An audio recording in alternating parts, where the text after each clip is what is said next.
In the spring of 285, one of the most pivotal moments in history had taken place near the city of Sirmium. Two large Roman armies had engaged each other in the Valley of Margus.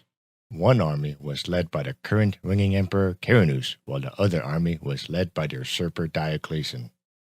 These men were raised in a time when plagues, rebellions, and foreign invasions had frequented the empire.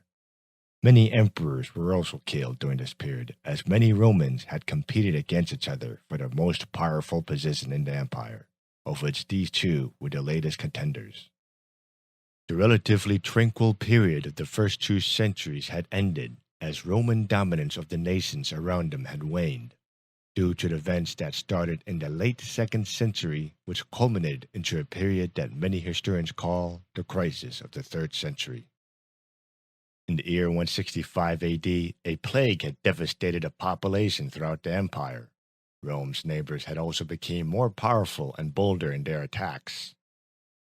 To the north, the Germanic tribes had formed into confederations, which allowed them to create and maintain larger and better equipped armies than they had before.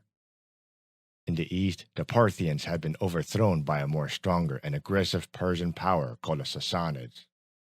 New neighbors had also appeared on the empire's borders, such as the Goths, a northern Germanic tribe that dominated the Scythian plains and made their way to the empire.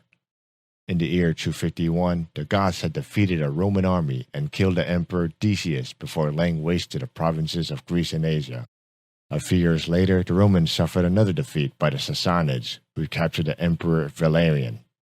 Other tribes also took advantage of Rome's weakened position, like the Moors, who raided the provinces in Africa, and the Franks, who raided the coast of Gaul and Britain. Everywhere, the empire was under threat, and the burdens for the emperors became even greater. Paying the armies also became more difficult, so the Romans were forced to reduce the quality of their coins, which caused repeated inflation throughout the empire. When the Romans lost faith in their leadership, many of them had revolted, either to create their own kingdoms or to overthrow their own emperors. The legitimacy of who gets the right to rule gets put into question, as any Roman with an army was able to create their own emperors. The constant assassinations and battles between Romans and their neighbors had resulted in the deaths of many emperors, which caused much political instability in the empire. It was in this background that men like Diocletian and Carinus were born. Diocletian's origin is obscure, but we do know his name was initially Diocles, and he was born somewhere in the province of Dalmatia during the 240s.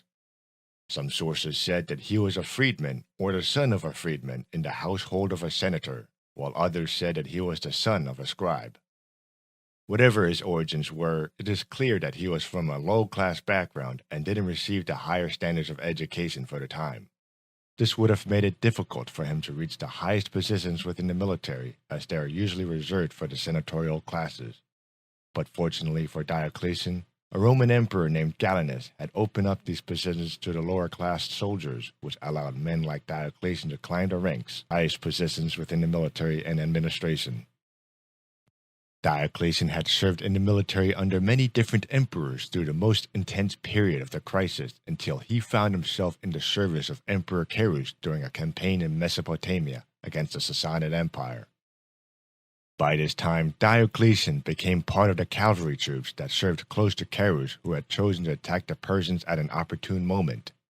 The previous Persian emperor Sapor had died, and the next contender, Bahram II, had been left fighting other potential contenders for the Sassanid throne. This left a weaker force to fight the Romans, of which the Romans had easily defeated before they captured the Sassanid capital of Ctesiphon. However, Carus ended up being killed during the campaign, for he was struck by a bolt of lightning. An uncommon death for an emperor, but the one explained by most of our sources. Historians are unsure if Carus had any long-term plans for Mesopotamia, whether or not the campaign was just a plundering expedition or if he planned to turn the area into a new Roman province. In any case, after Carus had died, the Roman army left Mesopotamia and retreated back to their own territory.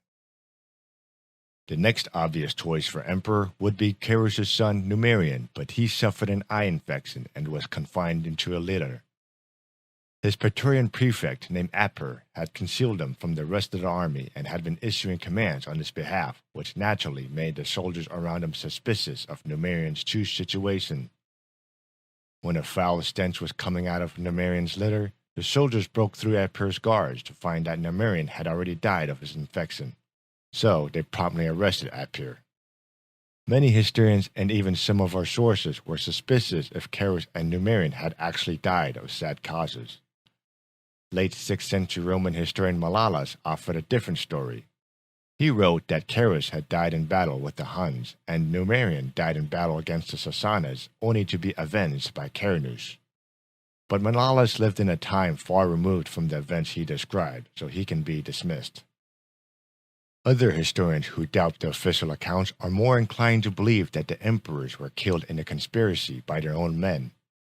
In a world where being the emperor was the most important position in the empire, it was tempting for many ambitious men to conspire against their emperors to take over their position.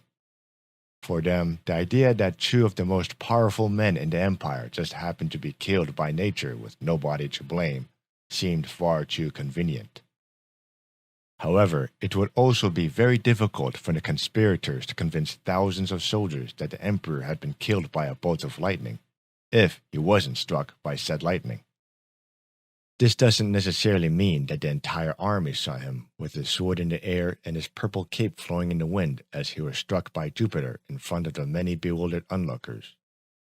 But word travels fast, and his burnt remains would have received an honorary burial within sight of the soldiers. Therefore, it is possible that they were indeed killed in the most unusual circumstances, rather than by a seditious plot. With Epir arrested, the other officers held a council to discuss their next course of action. This is when they decided that Diocletian should become the new emperor. Diocletian approached the soldiers and raised his sword in the air and told them that he did not desire to become emperor, and that he had nothing to do with the death of Numerian. He blamed the death and the treachery of Epir and executed him with a sword. The army then marched west with their new emperor to overthrow Carinus. Carinus is the son of the recently deceased Carus, who was placed in Rome to oversee the western part of the empire. History had not been kind to Carinus. He was described in many sources to be a debaucherous reprobate who didn't care much about the empire and spent too much time indulging himself in many parties and scandalous affairs.